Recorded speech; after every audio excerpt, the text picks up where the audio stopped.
ਸਤਿ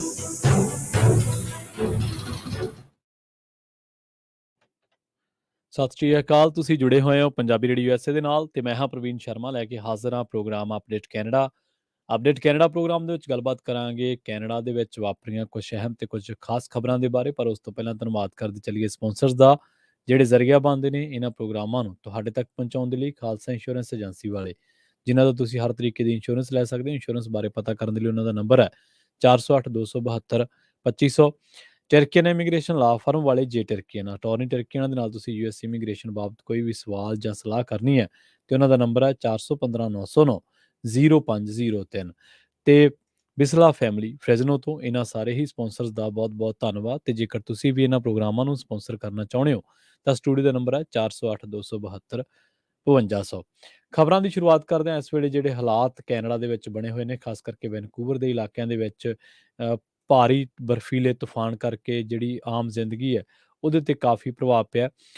ਖਾਸ ਕਰਕੇ ਬ੍ਰਿਟਿਸ਼ ਕੋਲੰਬੀਆ ਦੇ ਦੱਖਣੀ ਤੱਟ ਦੀ ਜੇਕਰ ਗੱਲ ਕਰੀਏ ਤਾਂ ਇਸ ਵੇਲੇ ਸੀਜ਼ਨ ਦੇ ਅਖੀਰਲੇ ਬਰਫੀਲੇ ਤੂਫਾਨ ਕਰਕੇ ਡਰਾਈਵਰਾਂ ਨੂੰ ਭਾਰੀ ਪਰੇਸ਼ਾਨੀਆਂ ਦਾ ਸਾਹਮਣਾ ਕਰਨਾ ਪੈ ਰਿਹਾ ਤੇ 50 ਤੋਂ ਵੱਧ ਫਲਾਈਟਸ ਰੱਦ ਕਰਨੀਆਂ ਪਈਆਂ ਨੇ। ਕਈ ਸਕੂਲ ਬੰਦ ਕਰਨੇ ਪਏ ਨੇ ਤੇ ਸਵੇਰ ਦੇ ਸਫ਼ਰ ਦੇ ਵਿੱਚ ਲੋਕਾਂ ਨੂੰ ਭਾਰੀ ਦਿੱਕਤਾਂ ਦਾ ਸਾਹਮਣਾ ਕਰਨਾ ਪਿਆ। ਉਧਰ ਦੂਜੇ ਪਾਸੇ ਭਾਰੀ ਬਰਫ਼ਬਾਰੀ ਕਰਕੇ ਨਾਰਥ ਸਾਊਥ ਵੈਨਕੂਵਰ ਦੇ ਕਈ ਸਕੂਲ ਬੰਦ ਕਰਨੇ ਪਏ, ਕਿਉਂਕਿ ਵੈਨਕੂਵਰ ਇੰਟਰਨੈਸ਼ਨਲ ਏਅਰਪੋਰਟ ਦਾ ਕੰਮਕਾਜ ਵੀ ਪ੍ਰਭਾਵਿਤ ਹੋਇਆ ਹੈ ਤੇ ਲੋਇਨ ਗੇਟ ਪੁਲ ਤੇ ਗੱਡੀਆਂ ਦੀ ਟੱਕਰ ਨੇ ਵੀ ਆਵਾਜਾਈ ਰੋਕੀ ਹੈ।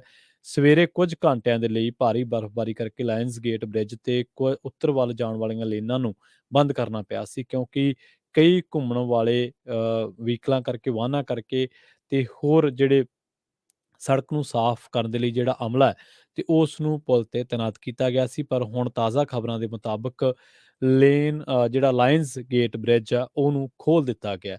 ਸੋ ਇਸ ਵਿਗੜੇ ਮੌਸਮ ਨੇ ਕਾਫੀ ਜ਼ਿੰਦਗੀ ਨੂੰ ਪ੍ਰਭਾਵਿਤ ਕੀਤਾ ਤੇ ਵੈਨਕੂਵਰ ਦੇ ਨਾਲ ਹੀ ਜੁੜਦੀ ਅਗਲੀ ਖਬਰ ਦੇ ਵੱਲ ਵਧਾਂਗੇ।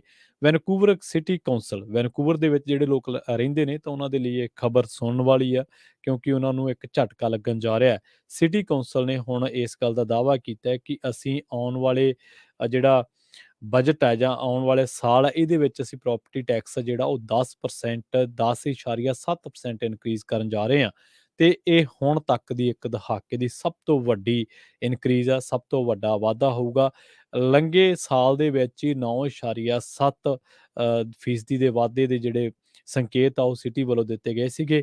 ਮੇਅਰ ਕੈਨ ਸਿਮ ਨੇ ਉਹਨਾਂ ਨੇ ਇਹ ਅਨਾਉਂਸਮੈਂਟ ਕੀਤੀ ਹੈ ਅੱਜ ਮਾਰਨਿੰਗ ਸਵੇਰੇ ਹੀ, ਤੇ ਉਹਨਾਂ ਨੇ ਕਿਹਾ ਕਿ ਪ੍ਰੋਪਰਟੀ ਟੈਕਸ ਜਿਹੜਾ ਉਹ ਵਧਾਉਣ ਜਾ ਰਹੇ ਹਾਂ ਅਸੀਂ, ਪਰ ਸਾਨੂੰ ਪਤਾ ਹੈ ਕਿ ਇਸ ਪ੍ਰੋਪਰਟੀ ਟੈਕਸ ਦੇ ਵਧਣ ਦੇ ਨਾਲ ਲੋਕਾਂ ਦੀ ਜ਼ਿੰਦਗੀ 'ਤੇ ਅਸਰ ਪਊਗਾ, ਲੋਕਾਂ ਦੀਆਂ ਜੇਬਾਂ 'ਤੇ ਅਸਰ ਪਊਗਾ, ਪਰ ਹੁਣ ਕੀ ਕਰੀਏ, ਸਾਡੀ ਕੋਈ ਵਾਹ ਨਹੀਂ ਹੈ। ਤੇ ਉਹਨਾਂ ਨੇ ਕਿਹਾ ਕਿ ਇਹਦੇ ਲਈ ਹੁਣ ਜਿਹੜੀ ਆ ਇਸ ਕੌਂਸਲ ਆ ਉਹ ਆਉਣ ਵਾਲੇ ਦਿਨਾਂ ਦੇ ਵਿੱਚ ਪੂਰੀ ਤਰ੍ਹਾਂ ਦੇ ਨਾਲ ਤਿਆਰ ਹੋ ਚੁੱਕੀ ਹੈ ਤੇ ਲੋਕਾਂ ਨੂੰ ਸਾਡਾ ਸਾਥ ਹੈ ਜਿਹੜਾ ਉਹ ਦੇਣਾ ਚਾਹੀਦਾ ਹੈ। ਉਹਨਾਂ ਨੇ ਇਹ ਵੀ ਕਿਹਾ ਕਿ ਸਾਡੇ ਕੋਲੇ ਕਰੋਨਾ ਦੇ ਕਰਕੇ ਜਿਹੜੀਆਂ ਉਹ ਕਾਫੀ ਜਿਹੜਾ ਕੈਸ਼ ਸੀਗਾ ਸਾਡੇ ਬਜਟ ਦੇ ਵਿੱਚ ਉਹ ਕਾਫੀ ਰਿਲੀਜ਼ ਹੋ ਗਿਆ ਜਾਂ ਡਰੇਨ ਹੋ ਗਿਆ ਕਹਿ ਸਕਦੇ ਹਾਂ।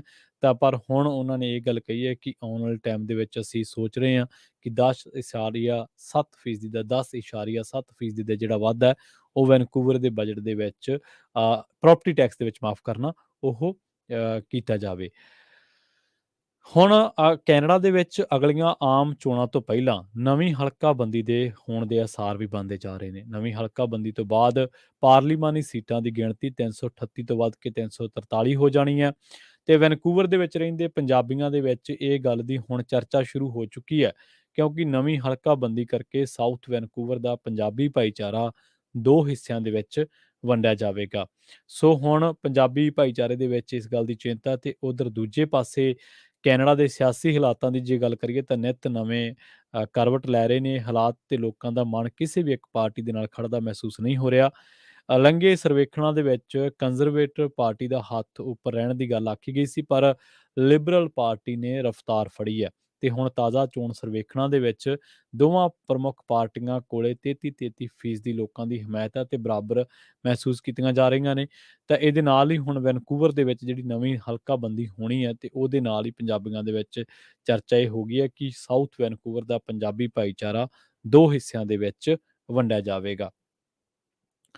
ਕੈਨੇਡਾ ਦੇ ਵਿੱਚ ਇਸ ਗੱਲ ਤੇ ਬਹੁਤ ਜ਼ਿਆਦਾ ਜ਼ੋਰ ਦਿੱਤਾ ਜਾ ਰਿਹਾ, ਜਿਨ੍ਹਾਂ ਖਬਰਾਂ ਦੀ ਬੜੇ ਧੜੱਲੇ ਦੇ ਨਾਲ ਚਰਚਾ ਹੈ ਕਿ ਕੈਨੇਡਾ ਦੀਆਂ ਕੁਝ ਚੋਣਾਂ ਦੇ ਵਿੱਚ ਚੀਨੀ ਦਖਲਅੰਦਾਜ਼ੀ ਹੋਈ ਹੈ, ਚੀਨੀ ਇੰਟਰਫੇਰੈਂਸ ਹੋਈ ਹੈ। ਹੁਣ ਪ੍ਰਧਾਨ ਮੰਤਰੀ ਜਸਟਿਨ ਟਰੂਡੋ ਨੇ ਉਹਨਾਂ ਮੀਡੀਆ ਰਿਪੋਰਟਾਂ ਦਾ ਖੰਡਨ ਕੀਤਾ, ਜਿਨ੍ਹਾਂ ਦੇ ਵਿੱਚ ਇਹ ਆਖਿਆ ਗਿਆ ਸੀਗਾ ਕਿ ਕੈਨੇਡਾ ਦੀ ਖੁਫੀਆ ਏਜੰਸੀ ਵੱਲੋਂ ਉਹਨਾਂ ਦੇ ਆਫਿਸ ਨੂੰ ਇਹ ਚੇਤਾਵਨੀ ਦਿੱਤੀ ਗਈ ਹੈ ਕਿ ਉਹ ਬੀਜਿੰਗ ਤੋਂ ਸਮਰਥਨ ਪ੍ਰਾਪਤ ਲਿਬਰਲ ਉਮੀਦਵਾਰ ਦਾ ਖਹਿੜਾ ਛੱਡ ਦੇਣ। ਹੁਣ ਇਹ ਲਿਬਰਲ ਉਮੀਦਵਾਰ ਮੈਂਬਰ ਪਾਰਲੀਮੈਂਟ ਹੈ। ਜ਼ਿਕਰਯੋਗ ਹੈ ਕਿ ਇੱਕ ਆਨਲਾਈਨ ਪੋਸਟ ਕੀਤੀ ਗਈ ਰਿਪੋਰਟ ਦੇ ਵਿੱਚ ਕਿਸੇ ਗੁਮਨਾਮ ਸਿਕਿਉਰਿਟੀ ਸੂਤਰ ਦੇ ਹਵਾਲੇ ਦੇ ਨਾਲ ਗਲੋਬਲ ਨਿਊਜ਼ ਦੇ ਵੱਲੋਂ ਇਹ ਆਖਿਆ ਗਿਆ ਸੀਗਾ ਕਿ ਚੀਨ ਦੀ ਸਰਕਾਰ ਚੀਨੀ ਮੂਲ ਦੇ ਕੈਨੇਡੀਅਨ ਤੇ ਲਿਬਰਲ ਉਮੀਦਵਾਰ ਹੈਨ ਡੋਂਗ ਦੇ ਹੱਕ ਦੇ ਵਿੱਚ, ਜਦਕਿ ਹਵਾ ਦਾ ਰੁਖ ਇੱਕ ਹੋਰ ਚੀਨੀ ਕੈਨੇਡੀਅਨ ਲਿਬਰਲ ਉਮੀਦਵਾਰ ਦੇ ਪੱਖ ਦੇ ਵਿੱਚ ਹੈ। ਇਸ ਆਰਟੀਕਲ ਦੇ ਵਿੱਚ ਇਹ ਵੀ ਆਖਿਆ ਗਿਆ ਕਿ ਕੈਨੇਡੀਅਨ ਸਿਕਿਉਰਿਟੀ ਇੰਟੈਲੀਜੈਂਸ ਸਰਵਿਸਿਜ਼ ਦੀ ਟਰੂਡੋ ਦੀ ਟੀਮ ਨੂੰ ਹੈਨ ਦੀ ਉਮੀਦਵਾਰੀ ਰੱਦ ਕਰਨ ਦੀ ਸਲਾਹ ਵੀ ਦਿੱਤੀ ਸੀ, ਪਰ ਇਸ ਦੇ ਬਾਵਜੂਦ ਹੈਨ ਡੋਂਗ 2019 ਦੇ ਵਿੱਚ ਟੋਰਾਂਟੋ ਦੇ ਹਲਕੇ ਤੋਂ ਹਾਊਸ ਆਫ ਕਾਮਨਸ ਦੇ ਲਈ ਚੁਣੇ ਗਏ ਤੇ 2021 ਦੇ ਵਿੱਚ ਵੀ ਇੱਥੋਂ ਹੀ ਮੁੜ ਚੁਣ ਲਏ ਗਏ। ਮਿਸੀਸਾਗਾ ਦੇ ਵਿੱਚ ਇੱਕ ਨਿਊਜ਼ ਕਾਨਫਰੰਸ ਦੇ ਵਿੱਚ ਬੋਲਦਿਆਂ ਟਰੂਡੋ ਨੇ ਕਿਹਾ ਕਿ ਡੋਂਗ ਸਾਡੀ ਟੀਮ ਦੇ ਕਮਾਲ ਦੇ ਮੈਂਬਰ ਨੇ ਅਤੇ ਇਹ ਆਖਣਾ ਉਹ ਕੈਨੇਡਾ ਪ੍ਰਤੀ ਵਫਾਦਾਰ ਨਹੀਂ ਹੈ, ਬਿਲਕੁਲ ਗਲਤ ਆ। ਉਹਨਾਂ ਨੇ ਆਖਿਆ ਕਿ CSIS ਵੱਲੋਂ, ਜਿਹਨੂੰ ਕਿ ਆਪਾਂ ਕਹਿ ਸਕਦੇ ਹਾਂ ਕਿ ਕੈਨੇਡੀਅਨ ਸਿਕਿਉਰਿਟੀ ਇੰਟੈਲੀਜੈਂਸ ਸਰਵਿਸਿਜ਼, ਉਹਨਾਂ ਵੱਲੋਂ ਇਹ ਆਖਣਾ ਕਿ ਇਸ ਸ਼ਖਸ ਨੂੰ ਚੋਣਾਂ ਦੇ ਵਿੱਚ ਖੜਾ ਨਹੀਂ ਕਰਨਾ ਚਾਹੀਦਾ ਸੀ ਜਾਂ ਦੂਜੇ ਨੂੰ ਟਿਕਟ ਨਹੀਂ ਦੇਣੀ ਚਾਹੀਦੀ ਸੀ, ਸਿਰਫ ਝੂਠ ਹੀ ਨਹੀਂ ਹੈ, ਸਗੋਂ ਇਸ ਦੇ ਨਾਲ ਸਾਡੇ ਜਮਹੂਰੀ ਅਤੇ ਸਿਆਸੀ ਢਾਂਚੇ ਵਿੱਚ ਲੋਕਾਂ ਦੇ ਯਕੀਨ ਨੂੰ ਵੀ ਘਟਾਉਂਦਾ ਹੈ। ਇਸੇ ਦੌਰਾਨ ਟਰੂਡੋ ਨੇ ਇਹ ਵੀ ਆਖਿਆ ਕਿ ਇਸ ਦੇ ਵਿੱਚ ਕੋਈ ਸ਼ੱਕ ਨਹੀਂ ਹੈ ਕਿ ਚੀਨ ਨੇ ਕੈਨੇਡਾ ਦੇ ਵਿੱਚ ਹੋਈਆਂ ਚੋਣਾਂ ਦੇ ਵਿੱਚ ਦਖਲਅੰਦਾਜ਼ੀ ਦੀ ਕੋਸ਼ਿਸ਼ ਕੀਤੀ, ਪਰ ਉਹਨਾਂ ਆਖਿਆ ਕਿ ਚੋਣਾਂ ਉੱਤੇ ਵਿਦੇਸ਼ੀ ਪ੍ਰਭਾਵ ਦਾ ਅਧਿਐਨ ਕਰਨ ਦੇ ਲਈ ਕਾਇਮ ਕੀਤੀ ਗਈ ਟਾਸਕ ਫੋਰਸ ਨੇ ਇਹ ਵੀ ਆਖਿਆ ਕਿ 2019 ਤੇ 21 ਦੀਆਂ ਚੋਣਾਂ ਦੇ ਨਤੀਜਿਆਂ ਦੇ ਨਾਲ ਕੋਈ ਛੇੜਛਾੜ ਨਹੀਂ ਹੋਈ। ਇੱਕ ਲਿਖਤੀ ਬਿਆਨ ਦੇ ਵਿੱਚ ਹੈਨ ਨੇ ਵੀ ਇਹ ਆਖਿਆ ਸੀਗਾ ਕਿ ਉਹ ਕਿਸੇ ਵੀ ਤਰ੍ਹਾਂ ਦੇ ਕਥਿਤ ਦਖਲ ਦੀ ਪਾਰਲੀਮੈਂਟੇਰੀਅਨਜ਼ ਵੱਲੋਂ ਕੀਤੀ ਜਾ ਰਹੀ ਜਾਂਚ ਦੀ ਮੰਗ ਦੇ ਹੱਕ ਦੇ ਵਿੱਚ ਨੇ ਤੇ ਇਸ ਦਾ ਪੂਰਾ ਸਮਰਥਨ ਕਰਨਗੇ। ਅਗਲੀ ਖਬਰ ਦੇ ਵੱਲ ਵਧੀਏ ਤੇ ਰੁਕ ਕਰੀਏ ਚਿਟਵਿੰਡ ਦਾ। ਕੱਲ ਯਾਨੀ ਕਿ ਸੋਮਵਾਰ ਨੂੰ ਚਿਟਵਿੰਡ ਦੇ ਘਰ ਦੇ ਵਿੱਚ ਇੱਕ 57 ਸਾਲਾ ਔਰਤ ਦੀ ਲਾਸ਼ ਮਿਲੀ ਹੈ ਤੇ ਉਸ ਤੋਂ ਬਾਅਦ ਜ਼ਿਲ੍ਹਾ RCMP ਦੀ ਮੇਜਰ ਕ੍ਰਾਈਮ ਯੂਨਿਟ ਨੂੰ ਜਾਂਚ ਦੇ ਲਈ ਸੱਦਿਆ ਗਿਆ ਸੀ। ਈਸਟ ਪਾਈਨ ਇਲਾਕੇ ਦੇ ਵਿੱਚ ਚੇਟਵਿੰਡ ਮਾਊਂਟੀਜ਼ ਨੂੰ ਇੱਕ ਘਰ ਦੇ ਅੰਦਰ ਤੇ ਮ੍ਰਿਤਕ ਔਰਤ ਦੀ ਲਾਸ਼ ਹੋਣ ਬਾਰੇ ਪਤਾ ਲੱਗਣ ਤੋਂ ਬਾਅਦ ਇਸ ਮਾਮਲੇ ਦੀ ਜਾਂਚ ਕੀਤੀ ਜਾ ਰਹੀ ਹੈ। ਪੁਲਿਸ ਦਾ ਦਾਅਵਾ ਇਹ ਹੈ ਕਿ ਇਸ ਮਾਮਲੇ ਦੇ ਵਿੱਚ ਅਸੀਂ ਇੱਕ ਸ਼ੱਕੀ ਨੂੰ ਵੀ ਹਿਰਾਸਤ ਦੇ ਵਿੱਚ ਲਿਆ।